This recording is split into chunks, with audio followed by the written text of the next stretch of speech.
Support WrestleTalk! Give us a subscribe. Top indie wrestler Matt Riddle debuts in WWE. Velveteen Dream's butt asks for a call-up, and Johnny Gargano injures himself. I'm El Fakador Laurie Blake. Press the thumbs up and let me know your rating by clicking on the eye above my head, where you can choose from these options: NXT, NXT, NXT, Regal, NX3 out of 5, developmental, and main roster call-up, while I review NXT TakeOver Brooklyn 4 in about 4 minutes. The show kicks off with the Undisputed Era versus Moustache Mountain for the NXT Tag Team Championships. This match was fantastic, with Moustache Mountain showcasing their own version of British strong style, and the Era constantly grounding things and working nasty little submissions. Era also worked over Bates' left leg in a sort of sick mirror of what they did to Seven a few weeks ago on NXT, which then leads to a great bit where Trent has the towel and thinks about throwing it in to save his protege, a wonderful callback. After some close twos after the Tyler Driver and 7 Stars Lariat, Roddy intercepts the weird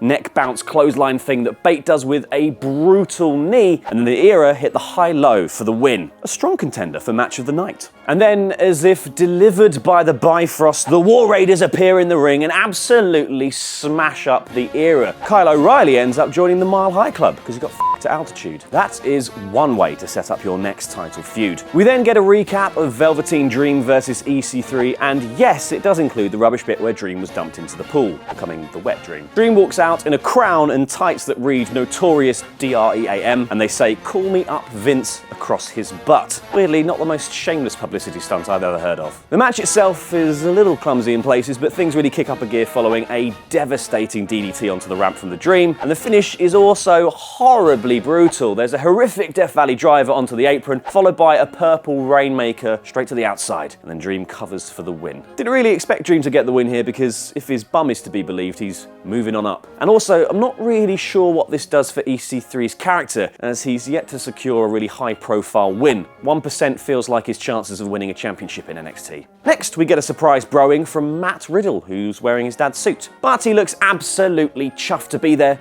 and get some bro chants going. Can't wait to see him in action, and not in shoes. Next, it was Ricochet versus Cole for the North American Championship. This match was top quality, as both worked their respective characters and styles brilliantly, with Cole constantly grounding things and telling Trev he's not special. You're not special, Trev. You're not. Obviously, Ricochet is special, as proven when he just backflips out of a wrist lock, Fosby flops to the outside and lands on his feet, and then hits a Phoenix splash like it ain't no thing. What's cool is that this isn't the snivelling heel Adam Cole we've seen before, but a cocksure super kicks you in the head mid-moonsault Cole. The finish then sees Ricochet abuse the laws of physics, as he was wont to do, to leap the top rope and deliver a Hurricanrana to the outside, sling Cole back in and hit the 630 for the win. Strong contender for match of the night. After that, it's Kairi Sane and her fancy blue hat versus Shayna Baszler. I thought this was a really cool match, with Sane trying to live up to the intensity and killer instinct that Baszler's been taunting her about for weeks, going for loads of submissions and just loads and loads and loads of insane elbows. It's great back and forth with some vicious submissions, including an amazing near feint from a Kirifuda clutch with this desperate last-second rope grab from Sane. The finish sees Baszler block the elbow with her knees, go for a Kirifuda, but Sane rolls back through to get the pin. A strong contender for match of the night. So in the end, the Pirate Princess gets her treasure. Hopefully she doesn't bury it. Next, it was time to settle the score for once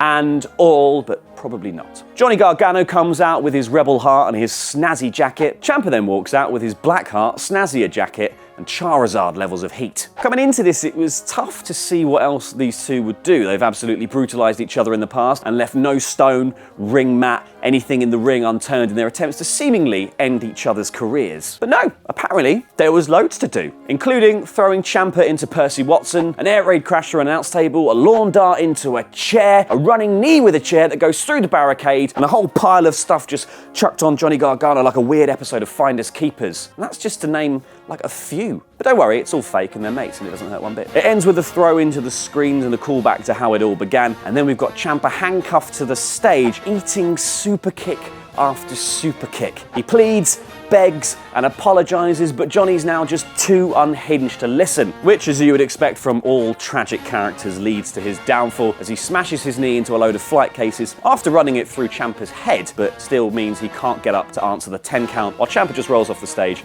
and remains NXT champion. Absolutely brutal. And a strong contender for match of the night. Well, that was an absolutely incredible show. There wasn't a dud on the card. There was great in-ring storytelling, excellent character development from the likes of Gargano and Sane. So, with that, I'm going to have to give NXT TakeOver Brooklyn 4 the top billing, a rating of NXT, NXT, NXT. Can't wait to see how SummerSlam's going to top that though. Balor versus Corbin again. Oh, excited doesn't cut it. Help us make weekly NXT reviews happen on YouTube by supporting WrestleTalk on Patreon and becoming a pledge hammer by clicking the link on screen now. I've been El Fakador, and that was Lucha.